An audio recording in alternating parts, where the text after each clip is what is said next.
আসসালামু আলাইকুম। এমার্জিং স্টাডির পক্ষ থেকে সবাইকে স্বাগতম জানাচ্ছি।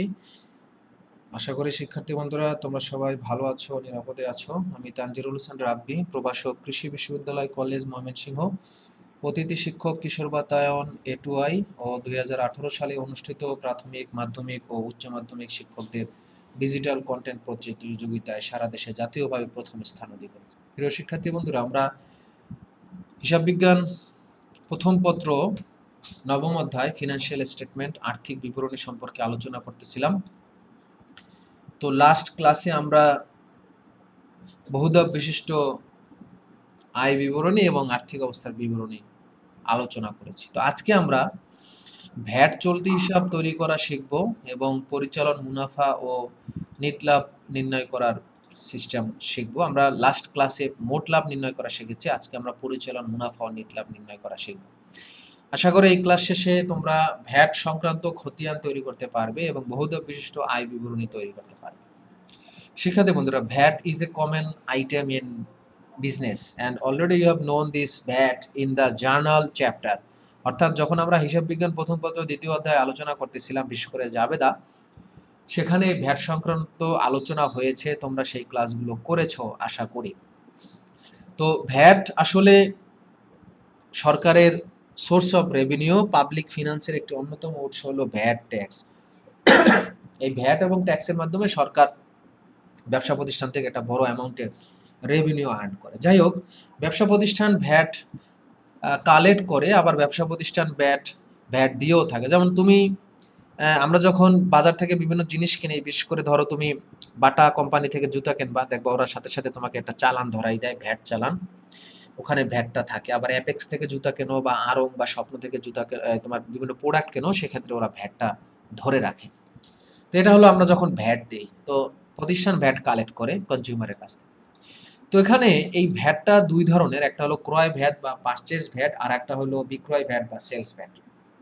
ক্রয় ভ্যাটটা আমরা ব্যয় হিসাবে ধরি, অর্থাৎ ব্যবসা প্রতিষ্ঠান যখন পণ্য ক্রয়ের করে ভ্যাটটা প্রদান করে, তখন এটাকে আমরা বলি ক্রয় ভ্যাট এবং এটা একটা ব্যয়। আর বিক্রয় ভ্যাট হলো যখন প্রতিষ্ঠান পণ্য সেল করে ভ্যাটটা আদায় করে, এটা প্রতিষ্ঠানের কাছে দায়। কেন? কারণ এই ভ্যাটটা আসলে প্রতিষ্ঠান ভোগ করতে পারে না, এই ভ্যাটের অংশটা সরকারি কোষাগারে জমা দিতে হয়। তার মানে ক্রয় ভ্যাটটা আমরা ডেবিট হিসাবে ধরবো, ক্রয় ভ্যাটটা ব্যয়, ডেবিট পাশে যাবে। আর বিক্রয় ভ্যাটটা হলো দায়, অনেকটা আয়ও অনেকে ধরে, বাট এইটা তো তুমি আয় করতে পারতেছো না, কারণ এই বিক্রয়ের যে টাকাটা সেটা তুমি নিতে পারবা, বাট অতিরিক্ত যে ভ্যাটের যে টাকাটা, যেটা কনজিউমারের কাছ থেকে তুমি কালেক্ট করেছো, you have to submit this VAT to the government custody, অর্থাৎ সরকারি কোষাগারে তোমাকে এই কাস্টমস অফিসে জমা দিতে হবে। তো এখন প্রশ্ন হলো ভ্যাট কত পার্সেন্ট? তো ভ্যাট কত পার্সেন্ট, এটা 1991 সালের ভ্যাট আইন হয়েছে আমাদের দেশে। 1991 সালের ভ্যাট আইন হয়েছে এবং সেই ভ্যাট আইন অনুসারে আমাদের ভ্যাট হলো 15%। অর্থাৎ আমাদের প্রত্যেকটা পণ্য যখন আমরা কিনি, সেটার উপর আমাদের 15% ভ্যাট ধরি। তো এই ভ্যাটটা আসলে দুইভাবে আর কি ধরা হয়, একটা হলো ভ্যাট সহ পণ্য, আর একটা হলো ভ্যাট ছাড়া পণ্য। দুই ধরনের পণ্য কিন্তু আসলে লেনদেন হতে পারে, একটা হলো ভ্যাট সহ আর একটা হলো ভ্যাট ছাড়া। যখন ভ্যাট সহ বলবে, তখন ভ্যাটটা বের করার জন্য গুণ 15 ভাগ 115 দেবো, ভ্যাট সহ যদি বলে। অথবা এটা বের করার আর একটা সিস্টেম আছে, গুণ 3 ভাগ 23। তবে সবচেয়ে বেশি যেটা ব্যবহৃত হয় সেটা হলো গুণ 15 ভাগ 115। অর্থাৎ ভ্যাট যখন তোমার বলবে ভ্যাট সহ ক্রয়, ভ্যাটটা ভিতরে অন্তর্ভুক্ত আছে, ইনক্লুডেড, তখন ভ্যাটটা বের করার জন্য আমরা কি করব, গুণ 15 ভাগ 115। আর যখন বলবে যে আলাদাভাবে ভ্যাট কথা বলবে, যে এত টাকার পণ্য ক্রয় করেছো এবং ভ্যাট আলাদা, সেক্ষেত্রে ভ্যাটটা হবে গুণ 15 ভাগ 100। নর্মালি এই নিচের অংশটা আর্থিক অবস্থার বিবরণীতে থাকে না, আর্থিক অবস্থার বিবরণীতে এই উপরের অংশটাই থাকে, অর্থাৎ ভ্যাট সহ এই জিনিসটাই বেশি থাকে। যাই হোক, এই হলো ভ্যাটের আলোচনা। আর ভ্যাটটা আমরা যে ভ্যাটের যে জার্নাল করি, এটা আমরা ভ্যাটের জার্নাল আমরা অলরেডি করা শিখছি। যাই হোক, তো ভ্যাটটা আমরা যখন ভ্যাট চলতি হিসাব করি, মানে ভ্যাটের খতিয়ান করি, ভ্যাটটা আমরা খতিয়ানের মাধ্যমে দেখাই, ক্রয় ভ্যাট, বিক্রয় ভ্যাট এবং কখনো কখনো উদ্দীপকে রেওয়া মিলে ভ্যাট চলতি হিসাব দেওয়া থাকতে পারে। তো এখানে তোমার ক্রয় বিক্রয় এর মাধ্যমে ভ্যাটটা বের করতে হবে। ধরো তোমার ক্রয় ভ্যাট আছে, জাস্ট আমি এক্সাম্পল হিসেবে দেখাচ্ছি। অঙ্ক করতে গেলে এই বিষয়গুলো তোমাদের ইনশাল্লাহ আরো ক্লিয়ার হবে, যত বেশি অঙ্ক করব তত এই বিষয়গুলো তোমাদের ক্লিয়ার হবে। ধরো ক্রয় ভ্যাট আছে, জাস্ট আমরা এটা অঙ্কর খাতিরে দেখতেছি আর কি, অঙ্ক করার সময় আসলে বিষয়টা আরো ক্লিয়ার হবে। ধরো ক্রয় ভ্যাট আছে তোমার 5,000, এটা ডেবিট পাশে বসবে, ক্রয় ভ্যাট ডেবিট পাশে বসে। আর ধরো বিক্রয় ভ্যাট আছে 3,000 এবং এটা অবশ্যই ক্রেডিট পাশে বসবে। বিক্রয় ভ্যাটটা আমরা দায় হিসাবে বা আয় হিসাবে ক্রেডিট পাশে রাখি। তো এখানে দেখো আমাদের ভ্যাটের যে অ্যামাউন্টটা আসছে, ক্রয় ভ্যাট 5,000 আর বিক্রয় ভ্যাট 3,000, তাহলে আলটিমেট ভ্যাটের ডেবিট ক্রেডিট কাটাকাটি যদি যায় সেক্ষেত্রে ভ্যাটটা হবে ডেবিট ব্যালেন্স 2,000 টাকা। 2,000 টাকা কি হবে? ডেবিট ব্যালেন্স, কারণ ডেবিট পাশ বল। তো অনেক সময় আবার ভ্যাট চলতি হিসাব দেওয়া থাকতে পারে, প্রশ্নের ভিতরে ভ্যাট চলতি হিসাব থাকে, এটা অনেক সময় প্রশ্নে দেওয়া থাকতে পারে। তো ভ্যাট চলতি হিসাব যদি ডেবিট পাশে থাকে তাহলে ডেবিট পাশে বসবে, ক্রেডিট পাশে থাকলে ক্রেডিট পাশে বসবে। তো বিষয়গুলো আসলে অঙ্ক যখন করব, আমরা এখনই একটা অঙ্ক করব আর কি, অঙ্ক করতে গেলে এই বিষয়গুলো তোমাদের ইনশাল্লাহ আরো ক্লিয়ার হবে, বিশেষ করে ভ্যাট সংক্রান্ত যে লেনদেনগুলো তোমাদেরকে মাত্র আমি বললাম। তো এখানে একটা উদ্দীপক চলে আসছে, আশা করি উদ্দীপকটা তোমরা শিক্ষার্থীরা দেখতে পাচ্ছ। আমি উদ্দীপকটা পড়তেছি, তোমরা খেয়াল করো। এটা ঢাকা বোর্ড 2019-এর প্রশ্ন, অর্থাৎ 2019 সালে ঢাকা বোর্ডে যে প্রশ্নটা আসছে। তোমাদের কাছে যদি বই থাকে কাইন্ডলি বইটা একটু ওপেন করো। যাদের কাছে ঢাকা বোর্ড 2019-এর প্রশ্নটা আছে, বইয়ের একেবারে শেষে যাও, শেষের দিকেই দেখবা বোর্ড কোশ্চেনগুলো আছে। সেখানে ঢাকা বোর্ড 2019 2 নাম্বার অঙ্ক, প্রথমটা হলো এক ধাপ বিশিষ্ট অঙ্ক, আর 2 নাম্বার অঙ্কটা আমরা মূলত আজকে সলভ করব। তো আমরা উদ্দীপকটা তাহলে দেখি। তো এখানে শারমিন অ্যান্ড সন্সের রাওয়ামিল আছে 31শে ডিসেম্বর 2018 তারিখ। মজুদ পণ্য আছে 20,000 টাকা। এরপর আছে পণ্য ক্রয় 69,000 টাকা ভ্যাট সহ। পণ্য বিক্রয় আছে 1,03,500। মজুরি আছে 8,000। এরপর আছে বেতন 12,000, প্রাপ্য হিসাব 28,000, পাওনাদার যেটাকে আমরা প্রদেয় হিসাব নামে বলি 11,500। বিমা খরচ আছে 1,000 টাকা। 5% ঋণ, ঋণের সাথে একটা সমন্বয় আছে, ঋণের সুদ ধরতে হবে অর্ধেক বছরের মাঝামাঝি, জুলাই মাস যেহেতু, জুলাই মাসের 1 তারিখ। এরপর আমরা যদি দেখি ইজারা সম্পদ আছে, শিক্ষার্থী বন্ধুরা ইজারা সম্পদ আছে, ইজারা সম্পদ এখানে আছে 10 বছর। ইজারা সম্পদের আবার একটা অবলোপন হবে। তোমাদের আমি বলছি যে যখনই আমাদের এক্সট্রা কোনো তথ্য দেওয়া থাকবে, অর্থাৎ রাওমিলের ভিতরে যখন তোমার এক্সট্রা কোনো তথ্য দেওয়া থাকবে, কোনো বছর বা সাল, তখন ধরে নিতে হবে যে এটা একটা সমন্বয়। তো এখানে সেই বিষয়টাই আছে শিক্ষার্থী বন্ধুরা, আমরা সেই বিষয়টাই দেখতেছি এখানে। এখানে সেই বিষয়টাই আছে যে 10 বছর ইজারা সম্পত্তির অবলোপন আমাদের ধরতে হবে। তো এরপর আমরা যদি দেখি, পরে আমাদের উত্তোলন আছে 10,000, মূলধন আছে 80,000, হাতে নগদ 30,000। এই হলো আমাদের রাওমিল। তো এখানে অতিরিক্ত কিছু তথ্য আছে, অতিরিক্ত তথ্যগুলো যদি আমরা একটু দেখি। সমাপনী মজুদ পণ্য আছে 20,000 টাকা।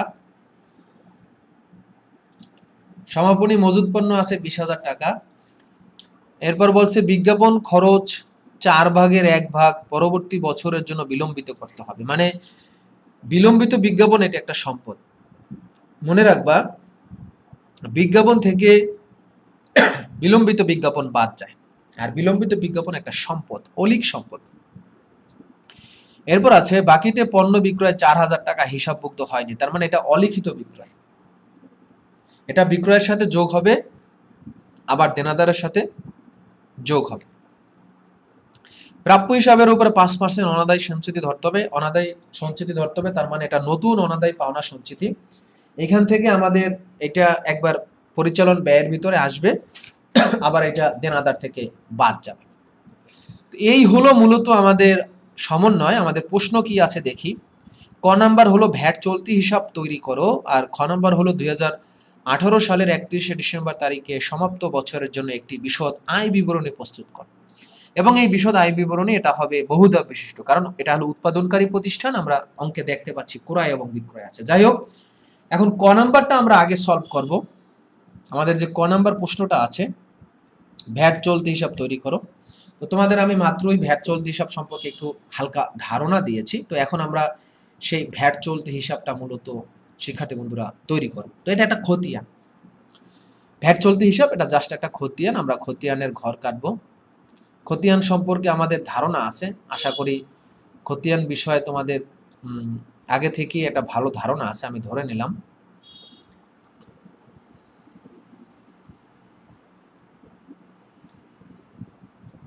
তো চলমান জের ছকে আমরা মূলত অঙ্কটা করব। তারিখ, বিবরণ, জাবেদা পৃষ্ঠা, ডেবিট টাকা, ক্রেডিট টাকা, জের, ডেবিট, ক্রেডিট।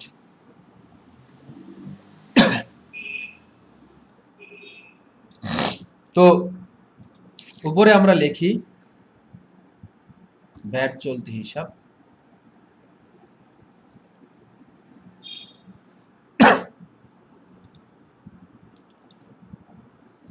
তো এখানে আমাদের প্রথম ঘরে হবে তারিখ, দ্বিতীয় ঘরে হলো বিবরণ,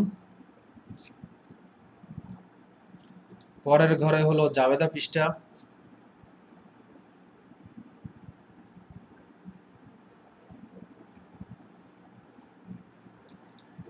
এরপরে হলো ডেবিট টাকা,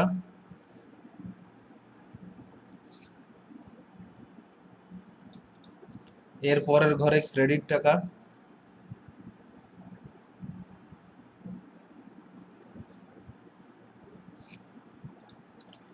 এরপর হলো জের,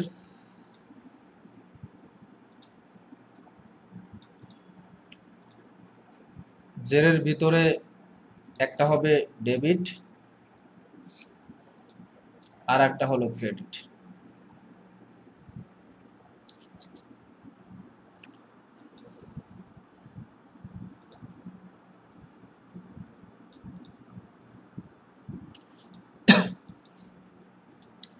তো আমরা আমাদের সেই তথ্যগুলো লিখলাম। এখন আমাদের দুইটা জিনিস দরকার, একটা হলো ক্রয় ভ্যাট বের করে নিতে হবে আর একটা হলো বিক্রয় ভ্যাট বের করে নিতে হবে। তো প্রথমে আমরা ক্রয় ভ্যাটটা বের করে নেব। ক্রয় ভ্যাট, ক্রয় ভ্যাটটা হবে নিট ক্রয়ের উপরে। মনে রাখবা ভ্যাটের কাজ সবার শেষে, সবার শেষে আমরা ভ্যাটের কাজটা করব। তো এখানে আমাদের পণ্য ক্রয় আছে ৬৯,০০০ এবং ক্রয়ের সাথে কোনো সমন্বয় নাই। যদি সমন্বয় থাকতো, ক্রয় ফেরত যদি থাকতো বাদ দিতাম, অলিখিত ক্রয় থাকলে যোগ দিতাম, অর্থাৎ নিট ক্রয়ের উপরে ভ্যাটটা হয়। আশা করি বিষয়টা তোমরা বুঝতে পেরেছো। তো ক্রয় আমাদের এখানে আছে ৬৯,০০০।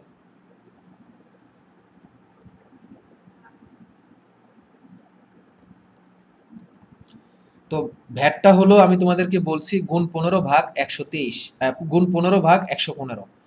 ভ্যাট সহ যেহেতু বলছে, যদি ভ্যাট সহ বলে, ভ্যাট সহ যদি বলে সেক্ষেত্রে হবে গুণ ১৫ ভাগ ১১৫, এটা নিয়ম, অথবা গুণ ৩ ভাগ ৩০। এখানে আমাদের স্পষ্টভাবে ভ্যাট সহ বলছে, তাই আমরা গুণ ১৫ ভাগ ১১৫। তো এটা যদি আমরা ক্যালকুলেটরে করি শিক্ষার্থীরা, তাহলে আমাদের ভ্যাটটা বের হয়ে যাবে ৯,০০০ টাকা। আমাদের ভ্যাট বের হলো, ক্রয় ভ্যাট বের হলো ৯,০০০ টাকা। তো আমরা তারিখ লিখব ২০১৮ ডিসেম্বর ৩১। তো এখানে আমরা লিখব ক্রয় ভ্যাট। টাকাটা প্রথমে হবে ডেবিট পাশে ৯,০০০ এবং জেরের ঘরেও ডেবিট পাশে বসবে ৯,০০০। আচ্ছা, এরপর আমাদের বিক্রয় ভ্যাট দরকার। বিক্রয় ভ্যাটটা দরকার। তো বিক্রয়ের জন্য আমাদের দেখতে হবে বিক্রয়ের টাকা কত আছে। আমরা যদি দেখি এখানে বিক্রয় আমাদের আছে 1,03,500,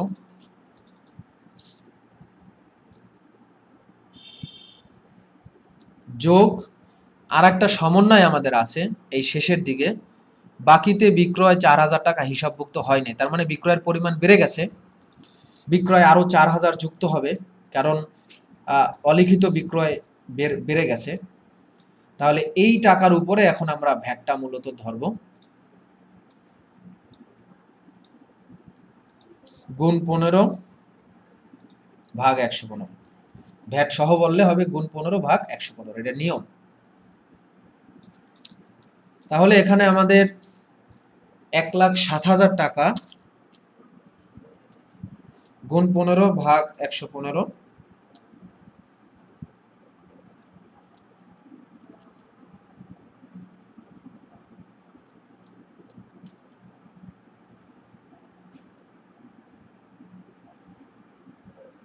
আমাদের এখানে পণ্য বিক্রয় আমাদের এখানে আছে শিক্ষার্থী বন্ধুরা, বিক্রয় আমাদের 1,03,500, আর আমরা ভ্যাট ধরেছি গুণ 15 ভাগ 115, তা বের হয়েছে 14,022 টাকা। 14,022 টাকা আমাদের বের হয়েছে ভ্যাট, বিক্রয় ভ্যাট। তো আমরা বিক্রয় ভ্যাটটা এখানে বসাই।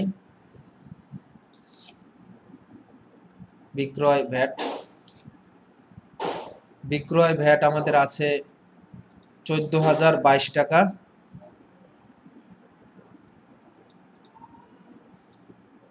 তো শিক্ষার্থী বন্ধুরা, এখানে আমাদের ভ্যাট বের হয়েছে 14,022 টাকা। তাহলে ডেবিট আইটেম 9,000 আর ক্রেডিট আইটেম 14,022 টাকা। তো ডেবিট ক্রেডিট যদি কাটাকাটি দেই, তাহলে আমাদের ডেবিট পাশে টাকাটা বসবে, সরি ভুল করছি আমি, ক্রেডিট পাশটা বড়, তার মানে টাকাটা ক্রেডিট পাশে বসবে। টাকাটা ক্রেডিট পাশে বসবে। এটা কিভাবে হলো আমি বিষয়টা তোমাদেরকে আরেকটু দেখাই দেই। ডেবিট পাশে আমাদের ভ্যাট হলো 9,000 টাকা, আর ক্রেডিট পাশে আমাদের ভ্যাট হয়েছে 14,022 টাকা। আমরা জানি ডেবিট আইটেমের সাথে যদি ক্রেডিট আইটেম আসে, ডেবিট ক্রেডিটে কাটাকাটি যায়, ডেবিটের সাথে ক্রেডিট হলে কাটাকাটি যায়। তো এখানে ডেবিট এবং ক্রেডিট হয়েছে, তাই কাটাকাটি যে আমাদের 5,022 টাকা হয়েছে, এবং 5,022 টাকা কোন পাশে যাবে? ক্রেডিট পাশে, কারণ ক্রেডিট পাশটা বড়। তো শিক্ষার্থী বন্ধুরা, আশা করি ভ্যাটটা তোমরা বুঝতে পেরেছো, ভ্যাট সংক্রান্ত এই বিষয়টা তোমরা বুঝতে পেরেছো। তো এখন আমরা মূলত গ নাম্বারটা করব। এই যে গ নাম্বার আমাদের যেটা আছে, একটি আয় বিবরণী প্রস্তুত করো। আমরা আয় বিবরণী প্রস্তুত করব, এইটা আমরা আজকে সলভ করব। তো আমাদের আয় বিবরণীর ঘর কাটতে হবে। আমরা আয় বিবরণীর ঘরটা কাটতেছি। এখানে টাকার ঘর আমরা তিনটা নেব। টাকার ঘর শিক্ষার্থীরা আমরা তিনটা নেব। তিনটা টাকার ঘর নিলেই বেটার হবে। তো এখানে আমরা টাকার ঘর সেই তিনটাই নিছি, তোমরা দেখতে পাচ্ছ আশা করি। উপরে আমরা লিখব শারমিন অ্যান্ড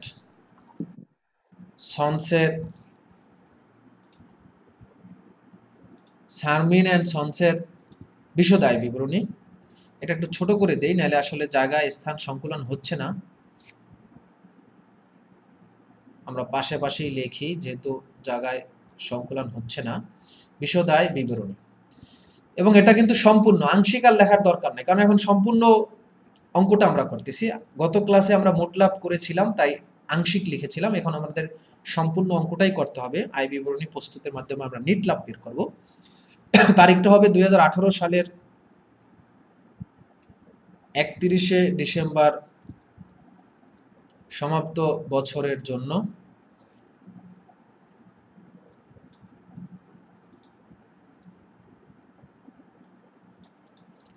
ওকে, আমরা লিখলাম। এখন আমাদের এখানে বিবরণের ঘর আছে, প্রথম ঘরে আমরা লিখব বিবরণ। তারপর আমাদের টাকার ঘর আছে, তিনটা টাকার ঘর, তিনটা টাকার ঘরে আমরা টাকা টাকা টাকা লিখে দিলাম। আমাদের বহুধাপ বিশিষ্ট আয় বিবরণী আমরা আজকে শুরু করব। বহুধাপ বিশিষ্ট আয় বিবরণী যদিও আমরা এর আগেও করছি শিক্ষার্থী বন্ধুরা, তোমাদের মনে আছে ইনশাআল্লাহ আমার বিশ্বাস।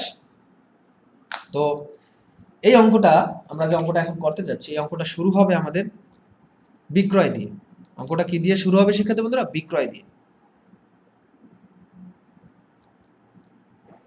বিক্রয় টাকাটা আমাদের মাঝখানের ঘরে লিখি। আমাদের বিক্রয় আছে 1,03,500। বিক্রয়ের সাথে সমন্বয় আছে 4 নাম্বার সমন্বয়, অলিখিত বিক্রয়। 4 নাম্বার সমন্বয়টা যদি আমরা দেখি,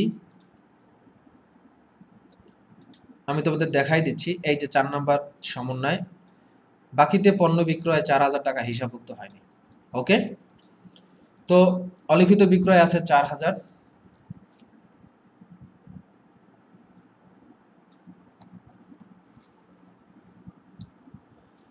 আর এখান থেকে বাদ যাবে বিক্রয় ভ্যাট। বিক্রয়ের উপর আমরা ভ্যাট ধরেছি, মনে রাখবা ভ্যাট সবসময় ক্রয় বিক্রয় থেকে বাদ যায়। ক্রয় ভ্যাট ক্রয় থেকে বাদ যায়, আর বিক্রয় ভ্যাট বিক্রয় থেকে বাদ যায়। আমাদের ভ্যাটটা ছিল 14,022 টাকা, বিক্রয়ের ভ্যাট ছিল 14,022 টাকা। তাহলে আমরা এখানে যদি করি তাহলে আমাদের রেজাল্টটা বের হবে বিক্রয় 1,07,500 থেকে আমরা যদি 14,022 টাকা বাদ দেই তাহলে 93,478 টাকা হবে। তোমরা অবশ্যই ক্যালকুলেটর ব্যবহার করবা শিক্ষার্থী বন্ধুরা।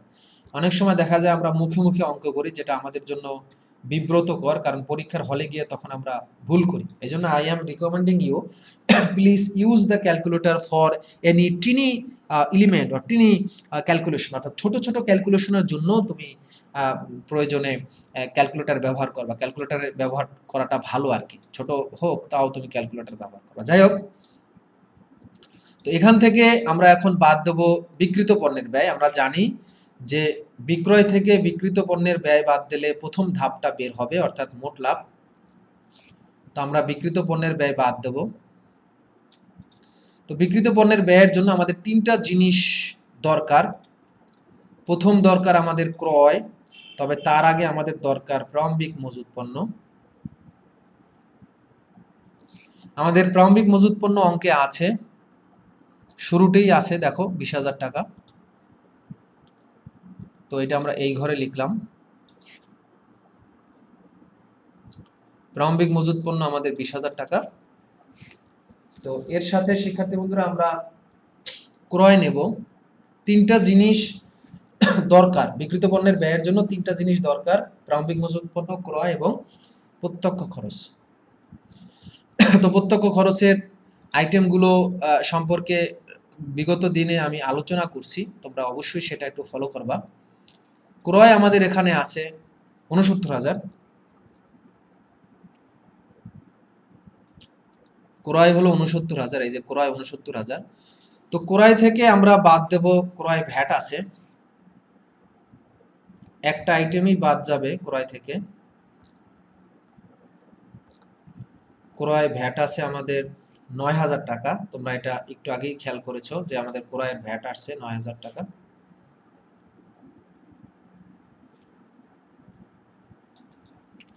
তো 69,000 থেকে 9,000 যদি বাদ দেই তাহলে আমাদের নিট ক্রয়টা বের হবে 60,000।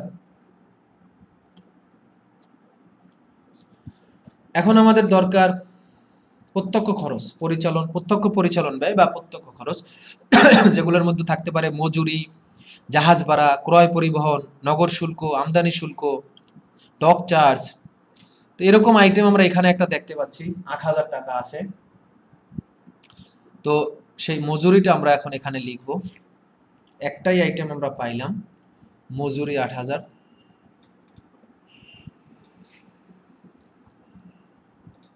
তাহলে আমাদের এই তিনটে আইটেম বের হয়ে গেল। এই তিনটা আইটেম যদি আমরা যোগ দেই, অর্থাৎ প্রারম্ভিক মজুত পণ্য ক্রয় এবং প্রত্যক্ষ খরচ, তাহলে আমাদের বের হবে বিক্রয়যোগ্য পণ্যের ব্যয়।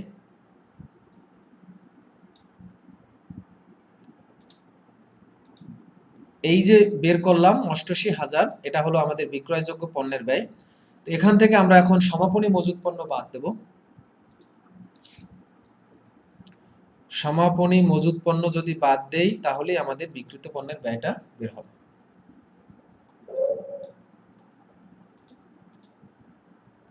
সমাপনী মজুত পণ্য আমাদের আছে, এই যে সমাপনী মজুত পণ্য ২০,০০০ টাকা।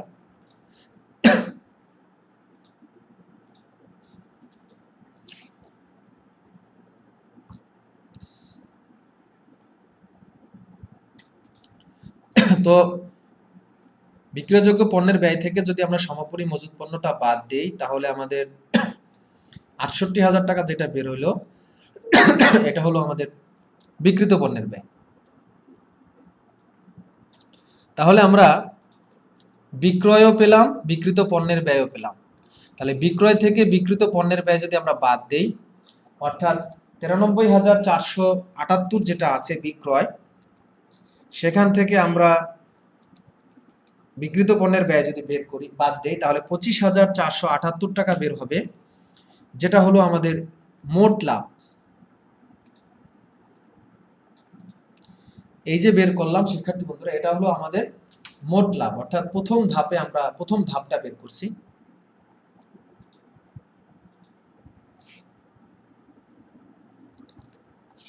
এটা আমাদের মোট লাভ, অর্থাৎ বিশদ আয় বিবরণীর প্রথম ধাপটা আমরা বের করছি, মোট লাভ বা মোট মুনাফা। তো এই মোট লাভের সাথে আমরা পরিচালন আয় যোগ দিই এবং পরিচালন ব্যয় বাদ দিই। পরিচালন আয়ের ভিতরে তিনটা আইটেম আছে, তোমরা হয়তো জানো, আমি লাস্ট ক্লাসে একটা শর্টকাট নিয়ম শিখাই দিছি। চা বাক, চালানি কারবারের মুনাফা, বাট্টা প্রাপ্তি, কমিশন প্রাপ্তি, এই তিনটা হলো পরিচালন আয়ের ভিতরে যায়। চালানি কারবারের মুনাফা, বাট্টা প্রাপ্তি, কমিশন প্রাপ্তি, একটাও নাই, এগুলোর ভিতরে একটাও নাই। তাই আমরা পরিচালনায় যোগ দিতে পারতেছি না, আমরা এখান থেকে এখন পরিচালন ব্যয়টা বাদ দেব। পরিচালন ব্যয়ের ভিতরে আসলে অনেক আইটেম আছে, অনেক আইটেম, শেষ নাই, আমরা খুঁজলি অনেক অনেক আইটেম পাবো পরিচালন ব্যয়ের ভিতরে, এবং লাস্ট ক্লাসে তোমাদের একটা শীটই আমি করে দিয়েছি। পরিচালন ব্যয়ের ভিতরে আমরা যদি দেখি, এখানে পরিচালন ব্যয়ের ভিতরে কি কি আইটেম আছে, যদি আইটেমগুলো আমরা একটু দেখি। বেতন, এটা একটা পরিচালন ব্যয়, এবং দেখতে হবে প্রত্যেকটার সাথে সমন্বয় আছে কিনা। বিজ্ঞাপন, এটা একটা পরিচালন ব্যয়, তো বিজ্ঞাপন থেকে আবার এখানে সমন্বয় আছে। বিজ্ঞাপনের 1/4 পরবর্তী বছরে বিলম্বিত করতে হবে, মানে বিলম্বিত বিজ্ঞাপন বাদ যাবে।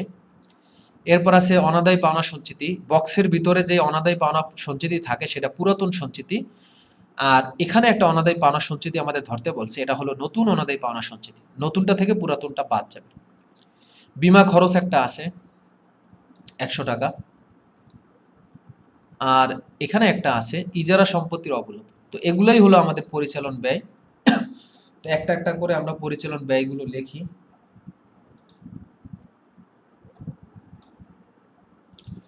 বেতন,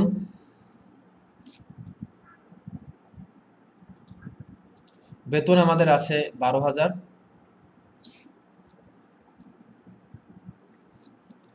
বেতন, পরে আছে বিজ্ঞাপন,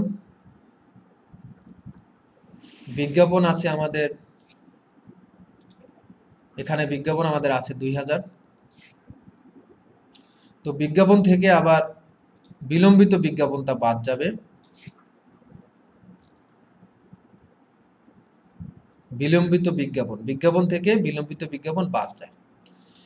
তো বিলম্বিত বিজ্ঞাপন এখানে বলছে 1/4, বিলম্বিত বিজ্ঞাপন এখানে বলছে 1/4। তাহলে বিজ্ঞাপন আছে আমাদের ২,০০০, ২,০০০-এর 1/4 মানে ৫০০।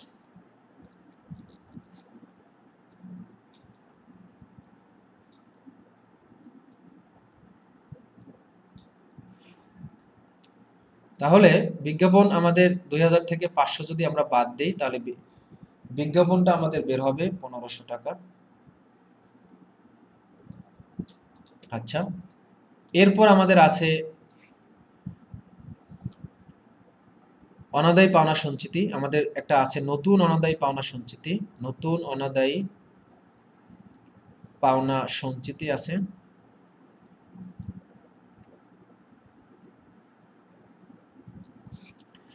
নতুন অনাদায়ী পাওনা সঞ্চিতিটা কোথায় পাইলাম আমরা যদি দেখি, এই যে আমাদের এটা হলো আমাদের নতুন অনাদায়ী পাওনা সঞ্চিতি। অর্থাৎ এখানে আমাদের বলছে প্রাপ্য হিসাবের 5% অনাদায়ী পাওনা সঞ্চিতি ধরতে বলছে। তো আমরা যদি দেখি আমাদের প্রাপ্য হিসাব এখানে আছে 28,000,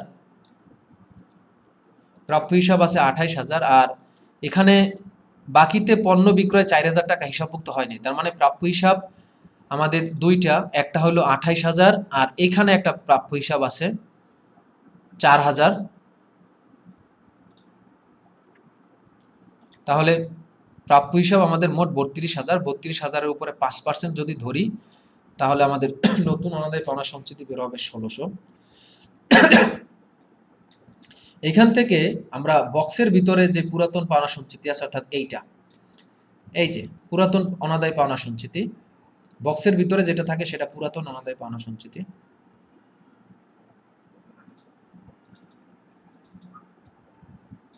বক্সের ভিতরেরটা হলো শিক্ষার্থী বন্ধুরা পুরাতন।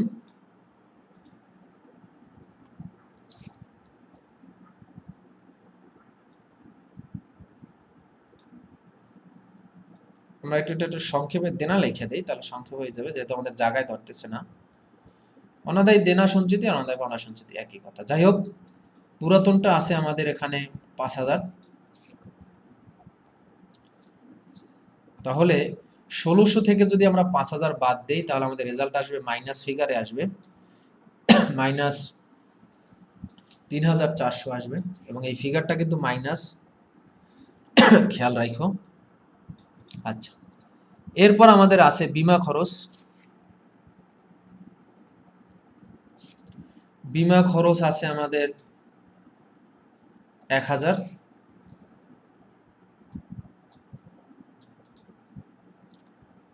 এরপর আছে ইজারা সম্পত্তির অবলোপন।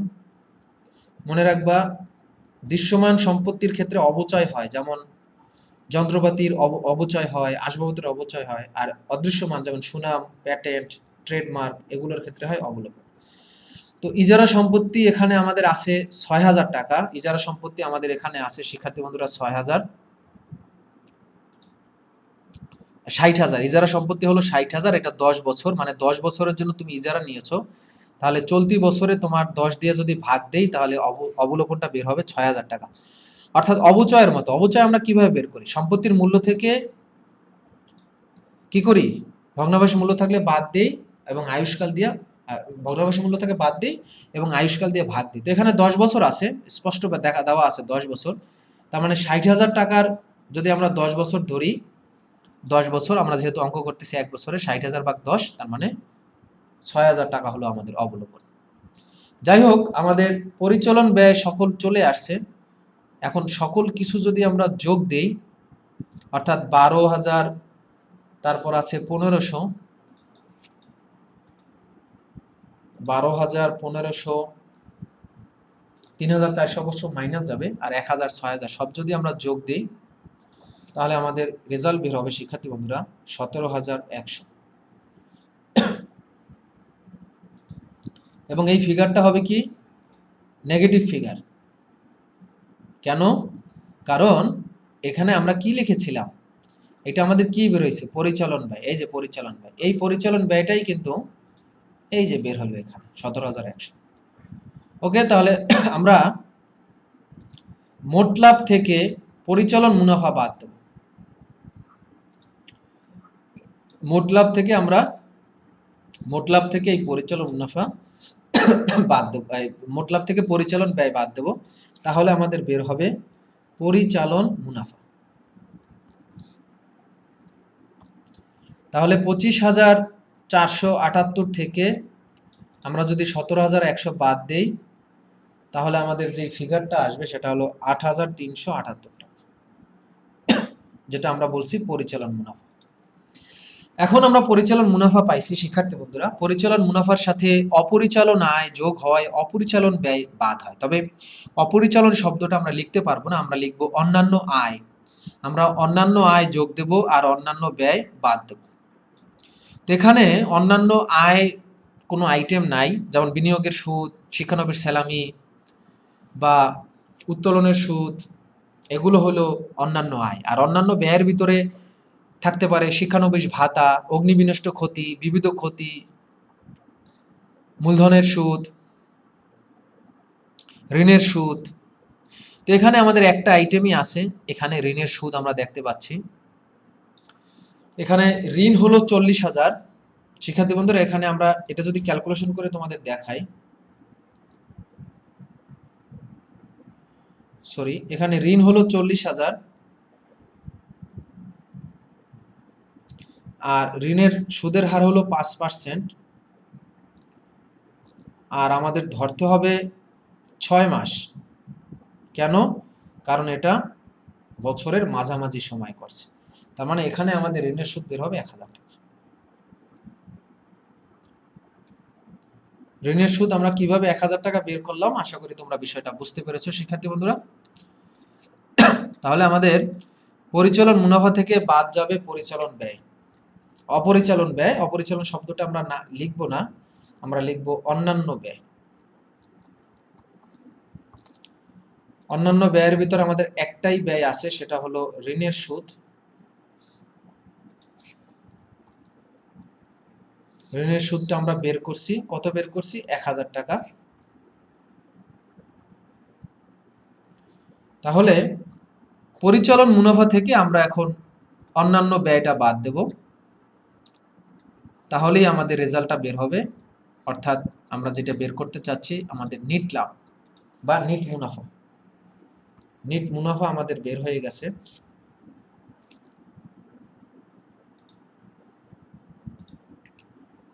নিট মুনাফা আমাদের শিক্ষার্থী বন্ধুরা বের হয়েছে 7,378 টাকা।